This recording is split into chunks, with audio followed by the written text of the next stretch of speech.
Le point de départ de ces deux livres sont des pièces de théâtre de la compagnie des Bonimenteurs, qui transfèrent théâtre de la salle à la rue, en inventant des formes scéniques euh, et spécifiques pour l'espace public. Je suis intrigué. Pourrais-tu parler un peu de ton procès, comment tu passes d'une pièce de théâtre à un texte et une adaptation en bande dessinée? Bah, en fait, c'est Vincent Zabu qui passe d'une pièce de théâtre à la bande dessinée surtout.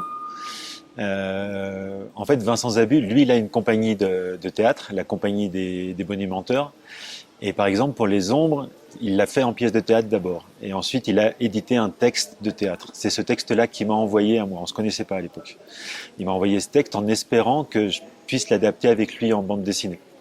Voilà. Donc le point de départ pour lui, c'était ça. Et comment est venue, par exemple, cette thématique des ombres pour Vincent? Il se trouve que comme c'est un homme de théâtre, il répétait une autre pièce qui montait en Belgique. Et à côté du centre où il travaillait, il y avait un centre de rétention pour personnes migrantes. Et il se trouvait mal à l'aise de juste faire du théâtre et de ne pas aller voir ces personnes-là pour écouter leur histoire. Et il y allait une première journée, il a écouté l'histoire d'un jeune migrant. Et quand il est rentré le soir, il s'est dit, il faut absolument que je raconte cette histoire-là en théâtre. Il faut que les gens sachent ce qui se passe en fait. Il faut que les gens sachent ce que ces personnes-là vivent. Puis il est allé en voir une deuxième, et l'histoire était complètement différente. Puis il est allé en voir une troisième, et l'histoire était encore complètement différente. Et en fait, c'était au-delà des chiffres, c'était des histoires, des centaines, des milliers d'histoires. Et il s'est dit, en fait, je ne peux pas raconter ça littéralement. Si je raconte ça de manière littérale, en racontant vraiment le parcours des migrants, je vais rater quelque chose. Et il s'est dit que la meilleure façon de raconter ça de manière universelle, c'était d'utiliser le concept de la fable. C'est d'en faire une fable pour enfants, pour raconter ça dans toute sa grandeur et dans son entièreté. Du coup, il a fait ça en pièce de théâtre. Et après, il m'a contacté moi pour faire une bande dessinée. Et là, le travail était encore différent parce que ce que permettait la pièce de théâtre, il y a plein de choses des images qui n'étaient pas possibles en théâtre. Par exemple, il y a un moment où les migrants traversent la mer, et dans l'idée de Vincent, ce qu'il me disait, mais tu vois, moi, ce que j'aurais adoré, en fait, en théâtre, ou même dans la BD, c'était qu'ils traversent une mer et que cette mer soit faite des souvenirs des gens qui sont morts dans la mer. Que la mer soit constituée de ça et le ciel aussi. Mais il me dit, ça en théâtre, c'est impossible, même avec tous les moyens d'Hollywood. Je fais, mais en BD, ça, on peut le faire, Vincent. Moi, j'avais l'image tout de suite. Et du coup, je lui ai envoyé l'image, il me fait, ah, c'est fou. C'est au-delà de ce que je pensais. Et en fait, on a eu plein d'allers-retours comme ça et on a réécrit l'histoire globalement ensemble, à la fois en images et en texte. Voilà. Et avec d'énormes métaphores, d'énormes symboliques qui ont constellé tout le parcours de ces migrants-là. Et l'idée, justement, c'était, avec la bande dessinée, de créer des images qui restent dans la tête des gens, que ce soit des enfants ou des adultes, mais qui les emmènent ailleurs et qui leur fassent prendre conscience à la fois des difficultés, de l'universalité et de l'entièreté de la situation, quoi. Et la bande dessinée est un langage technique assez spécifique.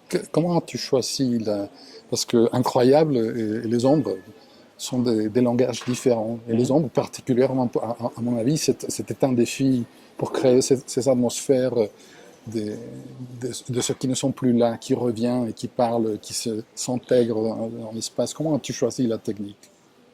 Bah, la technique, je l'invente à chaque livre. J'ai pas une technique particulière. J'essaye toujours de trouver la technique qui va le mieux raconter l'histoire que je dois raconter. Donc pour Les Ombres, je ne savais vraiment pas vers quoi j'allais et je pense que Vincent ne savait pas ce que j'allais faire. Il savait que je faisais des choses très différentes. Avant, j'avais fait Dracula qui était en carte à gratter. J'avais fait Le Maître de Ballantrae qui était une adaptation de Stevenson qui était plutôt des aquarelles à la Pratt. Et il me disait, bah, en fait, fais ce que tu veux. Et là, faire ce que je veux, bah, super, sauf que il y avait tellement d'éléments différents et de matières différentes, de métaphores et de symboliques différentes, que dans Les Ombres, il y a 9 chapitres et il y a quasiment 9 styles graphiques différents. Pour à chaque fois raconter au mieux et rendre en image au mieux l'histoire et les sentiments et les émotions en fait. Et puis surtout percuter le lecteur au plus près. Il y a cette forêt fantastique au début des Ombres, qui est la forêt de l'ogre. Cette forêt de l'ogre, elle vient, moi je l'ai pris des vieilles gravures de Gustave Doré. Je pars de ça. Et après, j'en fais mon univers et dedans, je mets un ogre. Et qui n'est pas un ogre classique, qui est un ogre capitaliste, qui est un ogre avec un grand chapeau de cow-boy, qui est un ogre qui, avant de manger les enfants, va les exploiter, va attendre qu'ils soient bien cuits pour pouvoir les manger, va les faire travailler, travailler, travailler. Cet ogre, c'est Trump. Cet ogre, c'est Orban. Cet ogre, c'est Macron. Cet ogre, c'est l'Occident. Voilà, c'est ces symboliques-là, en fait. Le serpent passeur, c'est pareil, c'est une autre symbolique, c'est un petit serpent qui va représenter tous les passeurs du monde entier, qui sont les mules, par exemple, au Mexique, qui vont être les passeurs en Libye pour l'Afrique. Et là, le serpent, c'est un petit serpent qui se faufile entre les pieds des migrants. Les migrants vont donner tout l'argent qu'ils ont depuis des années, qu'ils ont économisé, pour espérer arriver dans l'autre monde. Ils vont jeter les billets, le serpent va manger ses billets, et plus il va manger les billets, plus il va grossir, grossir, grossir, jusqu'à avaler les migrants. Donc on est dans plein de symboliques comme ça tout le long du livre, et qui demandent des réponses graphiques particulières à chaque fois. Et pour moi, c'est un plaisir à dessiner, parce que je peux faire des images grandioses, et je pense que c'est ce que j'ai fait pendant 2 ans de travail sur ce livre. C'était un travail conséquent. Et je pense que j'ai mis tout ce que j'aimais graphiquement, de toutes mes influences. Il y a tous les contes que j'ai lus, il y a un peu de Miyazaki, il y a tous les plus grands dessinateurs que je vénère, il y a du Matotti, il y a du Jorge González, il y a... Voilà. Et c'est des hommages que je me cache pas. On est tous très poreux, en fait. Moi, j'existe par rapport à tout ce que j'ai lu, tout ce que j'ai vu, et j'ai essayé de restituer tout ça dans ce livre pour raconter l'histoire, pour Vincent et pour les lecteurs. Les 2 livres, la date de publication au Mexique, c'est 2024 et en France, c'est 2020. Quel était le premier? Parce que ce sont des livres tellement contrastés en termes surtout le ton, incroyable, toute une histoire d'un enfant curieux qui a une mère avec des problèmes de maladie mentale, mais à la fin, c'est très optimiste. C'est un livre qui t'est rempli de joie à la fin. Non? Et Les Ombres, par contraste, c'est un livre important, à mon avis, mais qui te laisse un vide à l'estomac. Je suis curieux de comment, s'ils ont été faits en même temps. Non, pas du tout. Les Ombres ont été faits 10 ans avant Incroyable. Voilà. Les Ombres, la BD a maintenant 12 ans, je crois. Il faudrait regarder les dates exactes. Et Incroyable arrive 10 ans après. Okay. Les Ombres, c'est vraiment ma rencontre avec Vincent et c'est le point de départ. Après, Les Ombres a eu un succès critique et public assez énorme. On a eu énormément de prix avec cet album-là. Et les éditeurs voulaient absolument qu'on fasse un autre livre ensemble tout de suite. Et en fait, c'était une histoire comme il n'y en a pas 10 000 en fait. Et il fallait qu'on ait une autre histoire aussi forte à raconter. Et on l'a pas eu pendant 10 ans. On a attendu, Vincent m'a envoyé des trucs. Et je disais non, là, c'est pas assez important pour moi, j'ai d'autres choses à faire personnelles. Donc, moi, j'ai fait beaucoup de reportages, notamment beaucoup de reportages sur les migrants.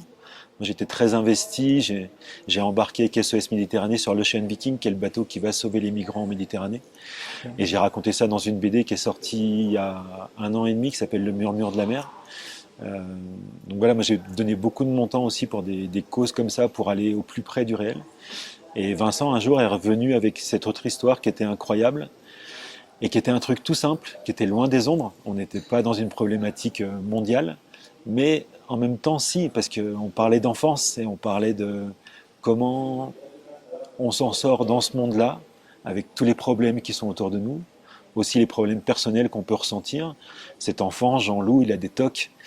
Il a un père qui n'est pas là, il a une mère qui n'est pas là, on ne sait pas trop pourquoi, on le découvre à la fin, donc je ne vais pas le dire pour les lecteurs. Mais comment il gère sa vie, comment il gère son quotidien, comment il remplit son imaginaire de beauté pour arriver à avancer.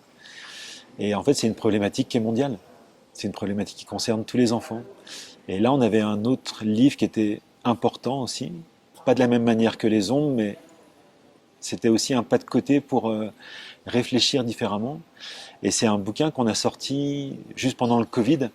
Et c'est un bouquin qui faisait du bien. Effectivement, tout le long, on ne sait pas trop où on va, mais à la fin, on ressort de là et on se sent plus léger, quoi. Et on a encore envie de plus de beauté. On a envie d'enfance. On a une demande importante. Tes livres sont publiés dans une collection qui s'appelle Spectrographique, qui organise chaque année un concours de bande dessinée au Mexique. Ça, Ok. ils ont donné le premier prix l'année dernière et ils voulaient avoir ton avis, si tu as un avis pour les jeunes écrivains mexicains qui essayent de raconter des histoires importantes en bande dessinée. Ah, un conseil? Un conseil pour eux, ouais. Bah, un conseil, je crois qu'il faut faire quelque chose qui nous paraît essentiel en fait. Moi, j'ai jamais fait de livre par hasard. Je sais pas ce que je vais faire les prochaines années. Je sais même pas si je vais continuer la bande dessinée. Je sais juste que je fais des choses quand j'ai pas le choix en fait. À chaque fois, les bouquins ils sortent un peu des tripes et ils me font du bien et j'ai pas d'autre choix que de les faire. Et je crois que si on veut faire de la bande dessinée ou si on veut faire des livres simplement, il faut faire quelque chose qui est important pour soi et qu'on a envie de raconter au monde. Si on raconte quelque chose qui nous semble essentiel, bah, je pense que c'est important de le montrer et qu'il va trouver sa place. Moi, j'ai jamais eu de doute sur ce que je faisais.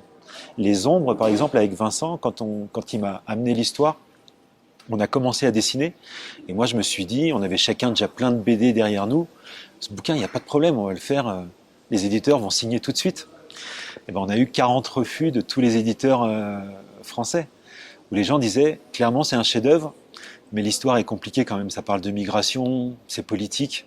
Et je dis, c'est pas possible, quoi. Et on a insisté parce qu'on y croyait. Et finalement, on a trouvé un éditeur qui n'était pas d'Argo à l'époque, qui était Phébus, qui est un éditeur qui fait pas du tout de bande dessinée, parce qu'on a trouvé un directeur de collection qui avait jamais fait de bande dessinée et qui s'est dit, ce livre-là, il est trop important, on va le faire, on va faire notre première bande dessinée. Et ça a été un succès monumental. Et tous les éditeurs derrière nous ont dit, on aurait dû le faire. Mais nous, on était convaincus de ça. Donc je pense qu'un conseil pour les auteurs, c'est d'être convaincus que ce qu'ils font, c'est pas juste une BD de plus, ça va pas être. Je vois plein de dessinateurs qui font des mangas. C'est super. Moi, j'ai rien contre les mangas, mais les Japonais font ça très bien. Si vous voulez faire des mangas, si par exemple un Mexicain veut faire des mangas, faites des mangas qui se passent à Mexico. Faites des mangas qui parlent de ce qui se passe au Mexique. Il faut parler de quelque chose que nous seuls dont nous seuls avons les clés, en fait. Si on va parler d'un problème qui est autre, ou faut pouvoir s'en emparer, mais il faut que ce soit indispensable et unique, en fait. Il ne faut pas juste faire un livre de plus. Parce qu'il pourra exister, mais qu'est-ce qu'il va laisser? Je pense qu'avec les ombres, on laisse quelque chose d'important. C'est pas prétentieux, hein, mais je pense qu'on y a mis vraiment du cœur et que c'est un livre qui va rester. Et ça, je suis assez fier de ça. Et je pense qu'il faut être fier de ce qu'on fait. Et qu'est-ce que ton impression du Mexique, qu'est-ce que les commentaires que tu as reçus du livre, tu as déjà parlé à des lecteurs mexicains qui ont... Ben, pas trop. Je suis arrivé il y a quelques jours, donc c'est pas évident. Après, les gens étaient très enthousiastes, très émus. Je pense que c'est un livre qui parle à tout le monde et qui génère des émotions qui sont dures. C'est pas un livre qui nous laisse indifférents, en fait. C'est un livre qu'on garde avec nous longtemps. Je sais qu'en France et ailleurs, c'est un livre que les gens ont beaucoup offert, qui relisent même de temps en temps. C'est un livre qui dure dans le temps et qui malheureusement va continuer à parler de notre époque, en fait. Notre époque va être de plus en plus dure, les frontières vont être de plus en plus fermées, la répression va être de plus en plus forte. Ça va pas aller mieux, en fait. Mais après, il faut savoir comment nous, on va se constituer en tant qu'humains pour répondre à ça. Comment on va se tenir, comment on va tendre la main, comment on va continuer à exister.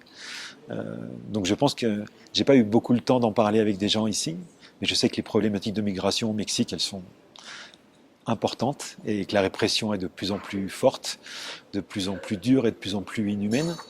Donc je pense que le livre va avoir un impact aussi fort, je l'espère, et je pense qu'il va permettre des discussions. J'espère qu'il va permettre des discussions. Encore une fois, tous les sentiments qu'on peut avoir de gens qui vont avoir des pensées très d'extrême droite ou très fascisantes ou beaucoup sur le repli, la seule réponse qu'on a à ça, c'est la discussion, c'est la rencontre et c'est de pouvoir se regarder dans les yeux. Je pense que des gens qui ne supportent pas les migrants, mettez-les en face d'un migrant sur une table, regardez-le dans les yeux, bah, la personne répressive va baisser les yeux. Mettez-lui un enfant migrant dans les bras, elle va pas le jeter à l'eau, elle va en prendre soin et sans doute qu'elle va pleurer, en fait. Donc il faut créer ces moments-là. Et j'espère que ces livres puissent créer des discussions. Parce que si les enfants lisent ça, ils vont se dire, mais pourquoi c'est si injuste? Quelle sera la réponse des parents, en fait? Il faut pouvoir discuter. Je pense qu'on a... C'est bon? Juste une dernière question. J'aime beaucoup parler de technique. Ouais. J'aimerais bien... J'avais lu dans Internet que ta technique, dans ces livres, en France, on l'appelle gratte, carte à gratter. Carte à gratter, ouais. J'imagine, je ne sais pas si tu es parti du noir vers le blanc. Pourrais-tu parler un peu de les carte... couleurs, comment tu les appliques, comment tu les choisis? Ouais, il y a, dans les deux livres, Incroyable et les ombres, il y a plein de techniques différentes. Il y en a une très particulière dans Incroyable qui est dans toutes les têtes de chapitres, c'est la carte à gratter. Ça, la carte à gratter, c'est...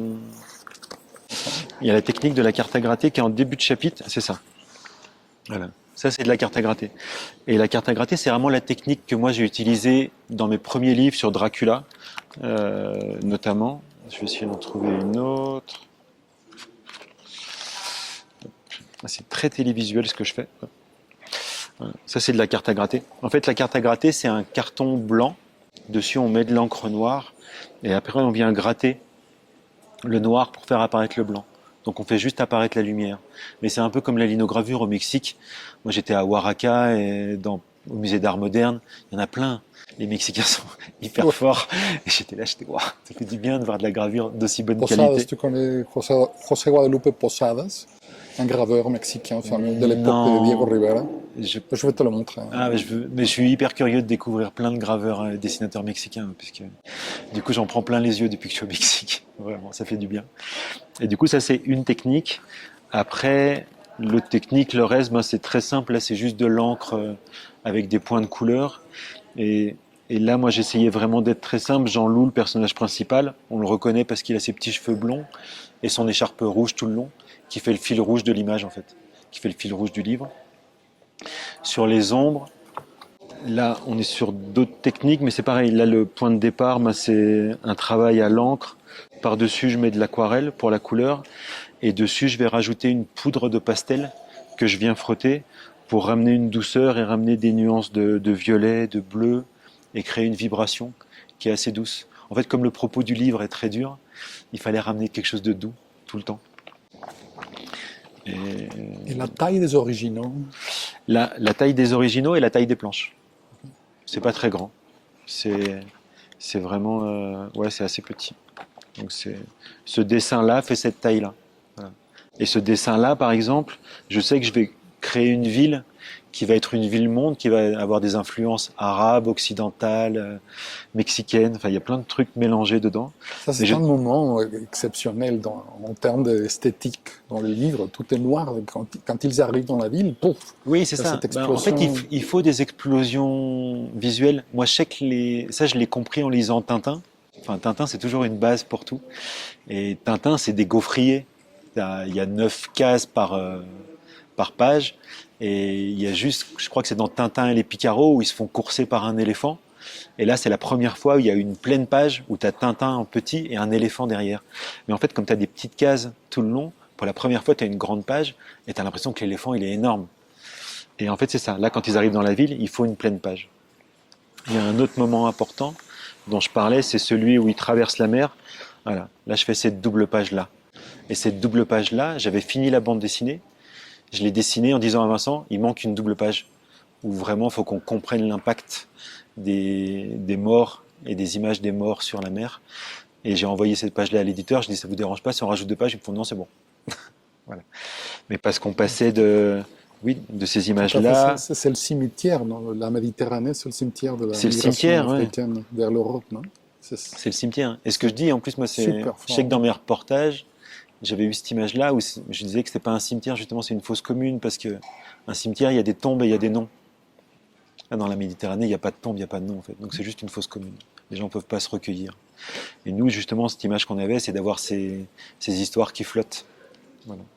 Et il fallait cette double page-là en plus. Et cette double page-là, c'est clair que les gens m'en parlent tout le temps. Ils la gardent. Voilà. Donc de créer des images, la bande dessinée permet ça. C'est pas du réel, mais ça emmène vers le réel. Exceptionnel, j'ai beaucoup apprécié. Merci beaucoup, Hippolyte. Merci beaucoup.